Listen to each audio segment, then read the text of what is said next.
Thank you, Mr. Chairman. Welcome, Inspector, Director. So we really appreciate you coming. Now's a good time to have an honest talk with the American people through the committee about the dangers we face, what the FBI is doing every day, and how we can, make you stronger in the face of a lot of threats. You'll be asked about the FBI's role in monitoring religious organizations. The debacle called Crossfire Hurricane hangs in the air in the conservative world, and so we're going to move forward. You'll be asked some tough questions, and I appreciate you being here today. So, Mr. Chairman, one thing that I will be talking about among the list of threats is a broken border. Mr. Chairman, since President Biden has taken office, we've had 6.6 million encounters with illegal aliens at the southern border. That's larger than 33 states. And we're on pace. The last 7 days, we've been averaging about 9,500 a day. Play that out. We're looking at 3.4 million this year at that rate. That puts us at 10 million, and that doesn't count the gotaways. So we're negotiating how to help Ukraine. Count me in for helping Ukraine, a robust package to help our allies in Ukraine makes sense to me. Upping the ability of Taiwan to defend itself makes sense to me. Helping Israel makes all the sense in the world. Border security is the fourth plank of this supplemental. We're wildly apart. The negotiations by Senator Lankford and Murphy, I appreciate their efforts. We've made great progress, I think, on asylum, but the Democratic Party seems to be unwilling to address the key problem, parole. This statute is pretty clear. The Secretary at DHS has the ability to parole an individual. It's supposed to be an individual based on a case-by-case basis for urgent humanitarian reasons or significant public benefit. Mayorkas and people at DHS have used that provision to give parole to over 240,000 people from 4 countries alone: Cuba, Haiti, Nicaragua, and Venezuela. It is not meant to be used in that fashion. Why are we at an impasse? The Biden administration refuses to follow the law as written, refuses to give up this concept of humanitarian parole because it is their way of managing the border. Why are so many people coming now compared to before? The belief is, Mr. Chairman, if you get to America, you got a really good chance of never leaving. Catch and release is the policy.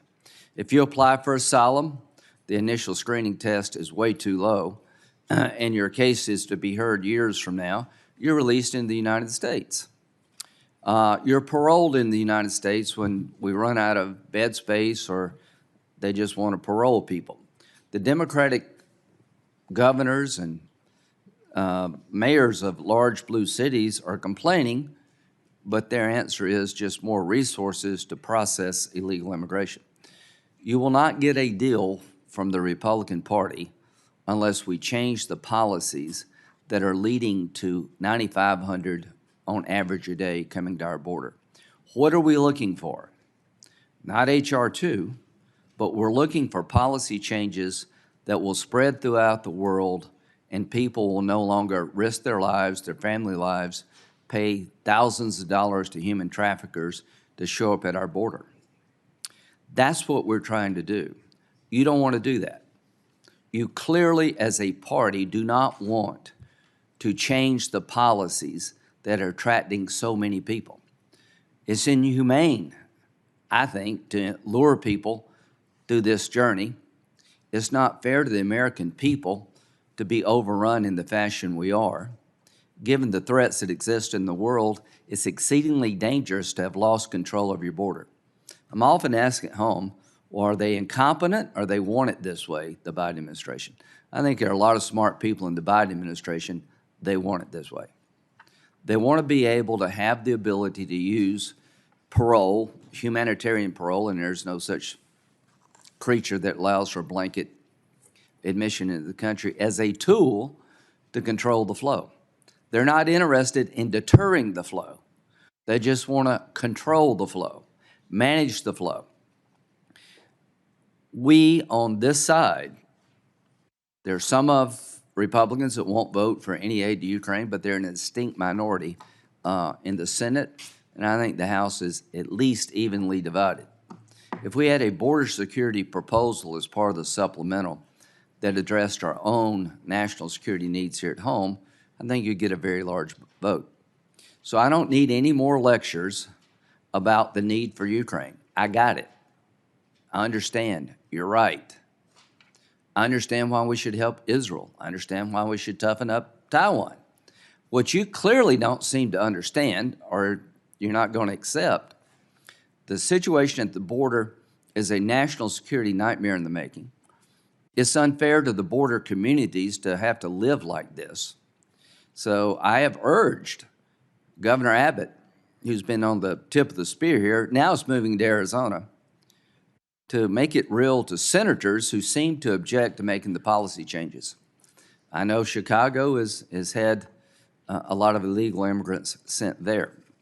There are a lot of senators who are refusing to fix the broken border, whose states are pretty much immune from the problem, in the sense that they're not having to deal with hundreds of thousands of people coming across and wreaking havoc on the border towns.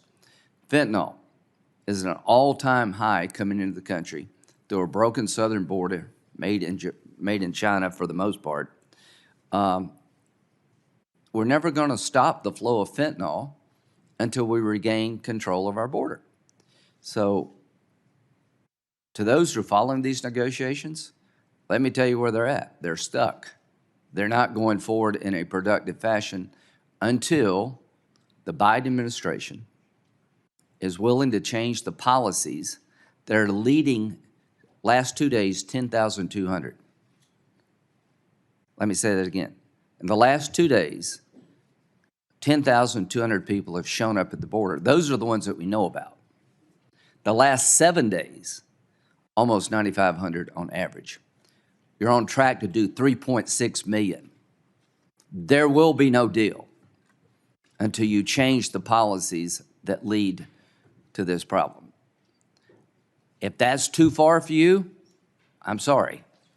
It shouldn't be too far for America. The American people are demanding to regain control of a border where we have lost control. American people want to help Israel, generally speaking. Their division on Ukraine, but I think Ukraine would carry the day with border security. There are so many threats that the director will talk about, but people ask me in the hallway all the time, where are we on negotiating the border? We're stuck, and there will be no deal until the policy changes that would lead to people not coming at the levels that are coming today is enacted. That's where we're at. You seem to be comfortable, my friends on the Democratic side, with making small changes to a big problem, nibbling around the edges of this problem. It'd be like sending guns to Ukraine without any bullets. You're really robust when it comes to Ukraine, and I'm with you.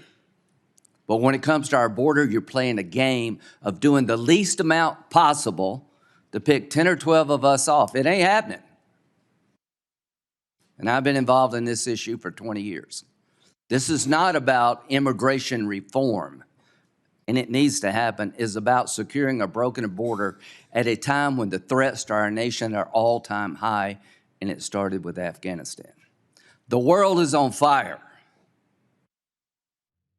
Multiple fronts and getting worse every day. There will be no assistance to other nations who are deserving until we assist our own nation. So this attitude of doing the least you can, trying to pick 10 or 12 of us off, is not going to work. We're united over here. We're divided on Ukraine, but I would say 2/3 of our conference would vote for a package, including Ukraine aid, if it had real border security. And here's the problem you got. I know what real border security looks like. So does Senator Tillis, so does Senator Cotton, so does Senator Langford, and so does everybody else over here. So you're making a choice. You're putting your nation at risk, and the consequence of this is going to be devastating to the world.